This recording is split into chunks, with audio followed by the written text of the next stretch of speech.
super privileged to be here. My name is Vijay Swaminathan. I'm CEO of Draup. I have two fantastic leaders from Leonardo Engineering Company. Leonardo Engineering Company needs no introduction. You're global leaders in defense, aerospace, security, and multiple lines of business. With me, I have Alessandro and Suzy, two very, very seasoned learning and skills transformation leaders. I'm very, very excited to talk to you for the next 20 minutes or so. Let me begin with you, Suzy, where globally there is a little bit of a challenge with early career entry level talent that is coming into the system because so much has changed in some ways in terms of what the enterprises need due to AI. And how do you actually think about this entry level talent, like especially the apprentice programs and other components like that? Any wisdom you could pass on will be great. Okay, thank you, Vijay. And everyone knows that the labor market evolution is so fast in this moment. We have some rules that are becoming obsolete and others are emerging. So we adopt a proactive approach to modify completely our learning programs, also to answer to the graduate and apprenticeship candidates. And we try to reskill this program in order to answer to the capabilities that we'll need in the future.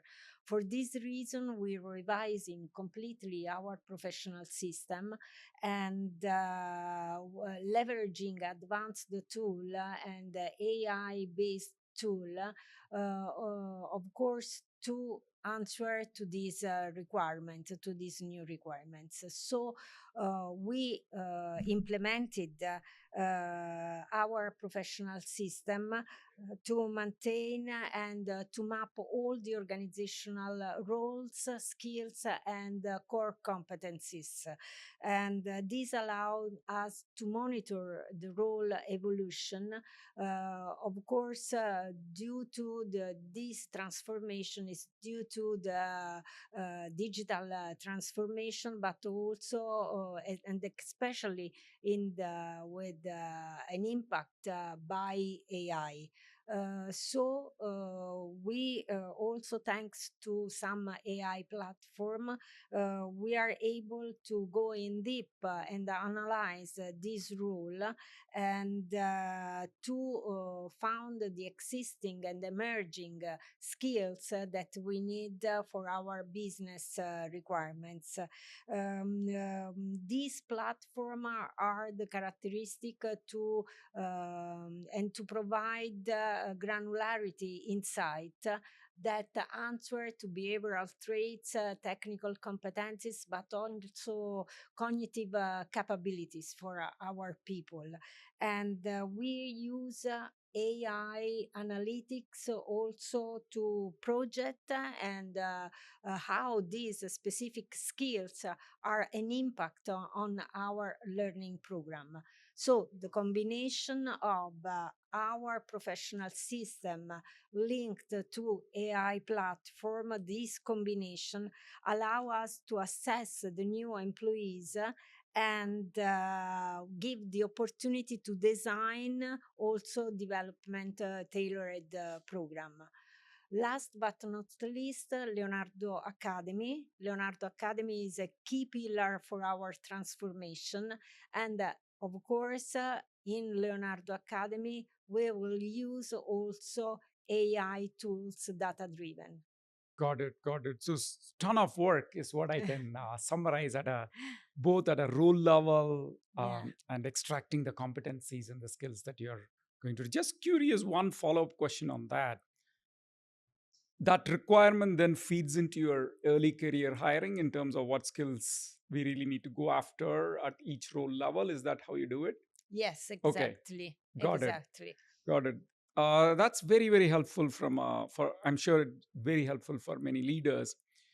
I'm going to switch gears a little bit and ask you, Alessandro. One of the challenges is in this AI time, employees need to learn some new skills, right? And at the same time, there is also a job to do at their hand. So, how do you manage that operational complexity in terms of more like, how do I maintain that? I use this term called tempo, right? So, how do you maintain that tempo of doing my job as of now and also getting ready for the future?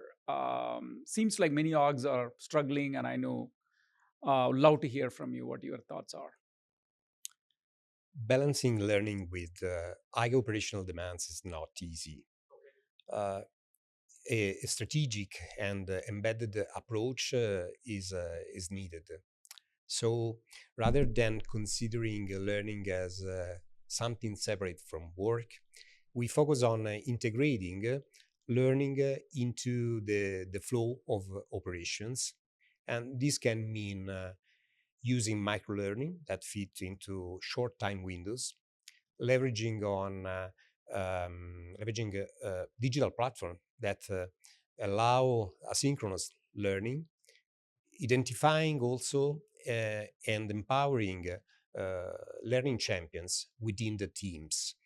Uh, this is a key point because it ensure the training on the job knowledge sharing within the teams. Uh, Another key factor, I think, is opening access to catalog-based learning, allowing employees to proactively apply for learning opportunities, for training opportunities. This promotes inclusiveness and also a shared responsibility for growth, while still maintaining a governance model uh, that leave the final approval with the line manager to ensure the alignment between learning and business priorities. We believe in Leonardo that also the promotion of learning culture is important because at the end it let people to reflect and understand that learning is not just an extra task, is a driver for performance and employability, even in fast-paced environments like Leonardo. Got it. Got it. It's fascinating how you sort of almost starting to look like this. The sooner what we do as the core job and the learning kind of comes together, the better it would be, right? So where it's not like a two different task, it is flowing within the operations together in a seamless way. It's a combination. Got it. Got it. Got it. Suzy, I'm going to ask you this tough question, right? So you are an engineering company, normally focused on measuring everything that you do, but learning is a little bit of a strategic area, strategic focus, where it's not things are not going to happen like in one day, right? Like things are not going to happen overnight. So, what sort of measurement from an impact of learning standpoint that you think will be helpful for enterprises? Yes, it's usually a key point that everyone asks us regarding the learning measurement. And in Leonardo, we take a comprehensive multidimensional approach to measure the learning programs that are based on performance outcome, but also on learning shift that we have after and in their in the career of our employees. So usually we assess a real impact of learning programs, also using clearly KPIs aligned with the business priorities. And we try to go behind the traditional way to measure the learning, and we use other methods. One is the skill assessment and before and after learning session to evaluate the progress of this learning. Then we have a 360 assessment, and also the manager evaluation, also to real understand the impact of the learning. And also we have tracking progression through our professional system, where different key stakeholders evaluate the progression and also analyze with the help of AI tools the transformation and the future skills that these skills are fit with the evaluation of the learning. Sorry to interrupt, but that feedback comes from the business normally, or you are, how does that? Okay, both got it. From the learning owners of the program, but also from the managers that are responsible of the people and so the business. Got it. So very well-defined KPIs is how Yes. we can conquer this game. Got it. And we implemented also another ongoing continuous feedback that we called cold feedback. Okay. Not hot feedback. Not hot feedback, Got it. exactly. That is delayed post-training, usually after 6-8 months, and to evaluate the real impact in changing technical competencies, behavioral traits, or cognitive capabilities. Got it. I like the term cold feedback. So it's kind of, it can't, so we can't seek feedback on this like immediately. There is a strategic nature to it. Which sort of brings me to the next question, Alessandro. Like your learning is because of the legacy nature of who you are, the knowledge that resides in your company is so in depth. Some of the courses would be designed in a traditional way of learning, how we learned yesterday, for example. Now, with AI coming and attempting to create this personalized learning, there's going to be a little bit of, I want to use the word tension between one way of learning and the new way of learning. So have you faced that, or how are you handling that? What is your thought process on that? So let me start saying that both have their place, both type of training have their place, but they have different purposes. Standardized, compliance-driven training is necessary for alignment with legal adherence, organizational alignment, and to create a shared baseline of knowledge. That and all these aspects are important in regulated and high risk environment. On the other hand, personalized learning path are essential for ensuring engagement, retention, and developing future capabilities we will need in the future. So AI plays an important role for the second training, and in Leonardo we try to combine the two. We front load compliance where necessary, ensuring consistency and risk mitigation, and we layer in personalized learning and development plans driven by and I would like to link to what Suzy already said, driven by skills assessments, performance feedback, and career goals. Got it. So it's going to be mix of both. Is Yes, what? Got it. Also in this case, a mix of both, where obviously AI is helping the learning manager a lot with suggestions, creating a draft for every learning path Got it. They need. Got it. So in this journey, Suzy, one problem that all learning and development organizations across the world is facing is, how am I going to bring my junior employees, early career employees more into domain expertise areas faster, quicker, because some of the tasks that they did before, like 5-6 years ago, now AI is going to do that. So there is not enough those basic tasks that early career employees can do and hang around for a while and then slowly learn things. We don't seem to have that luxury anymore. So which means we have the, as an L&D organization, or all the learning leaders across the globe would have the burden of accelerating that journey faster. So how do you think we can do that seems to be a big problem. Yes, yes.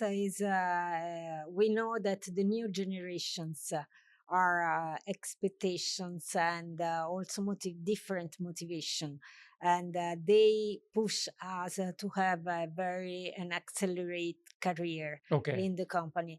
Leonardo is a high tech company with a complex also organization, and sometimes it's difficult to become completely autonomous regarding the knowledge for these for our specific products. But in any case, we analyze the problem and we redesign one onboarding path that is characterized by some checkpoints.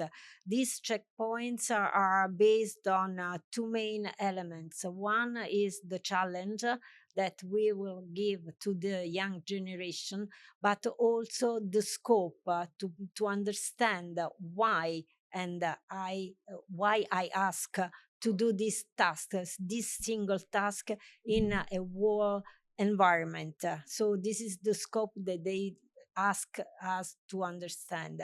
So we start from one checkpoint that is an assessment about behavioral skills, and this is also assessed by different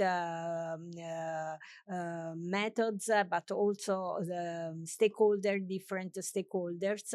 The second point is the assessment on professional competencies, linked also to our AI platform, to better understand the skill gaps also toward the future. And the third checkpoint is the performance history, because the outcomes are so important and the performance is important, and is also discussed by the manager and to improve this point. And the last is a combination of skills, performance, and potential to better understand through the potential where and when the employee can accelerate their his career. All these checkpoints are in any case linked to some rewards, that is a promotion, a new Got it. level Incentives. internal organization, or extra prize to obtain. Got it. Looks like it's good to be an early career employee at Leonardo. The interest that brings me to the next question. Like, you are obviously a multi-generational workforce. You have Gen Zs, Gen X, late career folks. And while the early careers are in a mood to accelerate their learning and push on, sometimes in a legacy company like yours, the late career may be a little hesitant on new technology, or have some questions saying that why change now? I've been doing this for one way the 20 years plus years. Why should I change now? Why should I contribute to a semantic model? Whatever that task that you tell them. How do you handle this complexity? It's like managing a country, right? So with different segments of workforce. So love to hear from you, Alessandro, what your thoughts are on that. So, uh, our approach for preparing the workforce for new technologies is layered and proactive at the same time. We rely on four components: foresight and partnership. To We collaborate with internal subject matter expert with external vendors and industry think tank to understand which are the new technologies that we need. We regularly assess digital and cyber literacy to understand which is the current readiness gap. We prepare role-specific upskilling path because the approach can be tired. I mean, a foundational awareness for all, but deep technical training for target roles is needed. And the fourth component is hands-on training, because we believe that learning is important, but to complete the training, you have to experience what you learn. And that's why we invest a lot in simulation, in digital twin, and wargaming to let people learn practical skills. These four components are the basis for the structured approach. But as I said at the beginning, the approach has to be proactive. And that's why a continuous dialogue with the universities and their academic advisory bodies is essential. It's essential to ensure that the knowledge and expectation gap between industry and academia is reduced as much as we can. So we try to create a new workforce, new graduates that potentially will be our future workforce, with a strong, solid base of knowledge in new technologies from when they enter the job market from day one. So on one side, we try to train the current workforce and let the future current workforce prepared to join us and to keep all people aligned The with new readiness. technologies, ready for new technologies. Got it. So you're basically building trust with existing employees and accelerating the readiness of the incoming workforce as well. Brilliantly said. Now some fun questions. Soft skills or technical skills? What do you think? Soft skills. All right. We need to unlearning soft skills and we have to learn again. Got it. How about you, Alessandro? What's your view? I agree. Soft skills. Got it. One of the things that we say in learning, right? So there is in an engineering company like yourself. Since you both said soft skills, I'm asking this as a follow-up question. Soft skills, just like before the AI became a thing last 3 years, were not very celebrated because a very technical company, very high engineering company. So in some ways, even for you to acknowledge that, it's a big, you have to go through a big change within the company. Do you think people are beginning to understand that importance of soft skills better at Leonardo? Yes, I think that we are in our performance process, not only the objective, but also soft skills. Got it. Okay, we have a leadership model. Oh, is that something recently changed or has always been? No, Okay. we have since 7-8 years. So, and we change and probably we need to change again our leadership model because also soft skills are changing, considering consideration of AI tools. So we need to think about critical thinking, decision making, attention to details. So we have new soft skills that transform our leadership model. But for us, it's so important. Got it. 50% objectives, Hmm. what, and 50% how. Got That it. is soft skills. Got it. Alessandro, any myth that you would like to burst in terms of L&D, what you think the world thinks, and that may or may not be true? Do you mean? You mean like can a skill be learned by anyone with the help of AI? You think, or what sort of qualities are required for learning, for example? Let me say that job rotation, if it was possible, obviously it's not easy.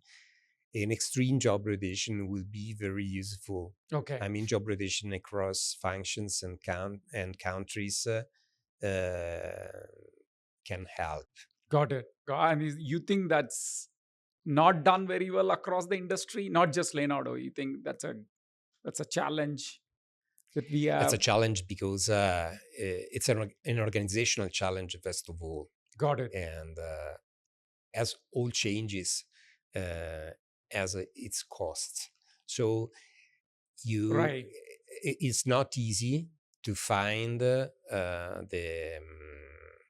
right balance, the right balance. Got yes, it. It's not Folks, easy. that's a great challenge for the entire industry, I guess. One last question. Who's your role model and why? Suzy, maybe you'll... My role model, I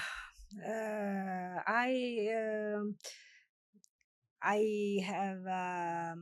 You refer to a name of a person, you can say what qualities really inspire you. Okay, for me a role model is listening. Okay. A person that can have the skill to listen the others, but of course to be very directive and take decision in any case, but to consider also the point of view of others.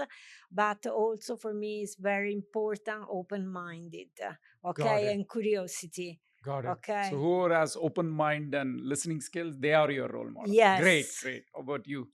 I think that my role model is represented by a person that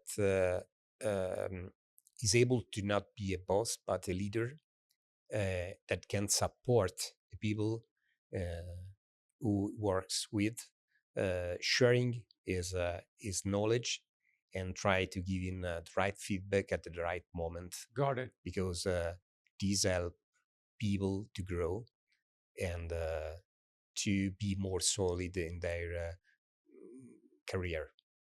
Fantastic. Thank you so much. I know how busy you both are. You travel globally. You've taken some time to spend time with me. I learned a lot from this session because we are in this complex human AI journey. So thank you for sharing your thoughts. And also congratulations for you for winning the Wimbledon. Italy won the Wimbledon. So very excited about Sinner. We have no merit for this. Yeah, exactly. But we are fun. So you learn that's a huge motivation for us to learn more. Yeah. Absolutely. And go from there. So it aligns well with our talk. So thanks a lot. I'll wrap it up here. Once again, thank you for your contribution here. Thank you.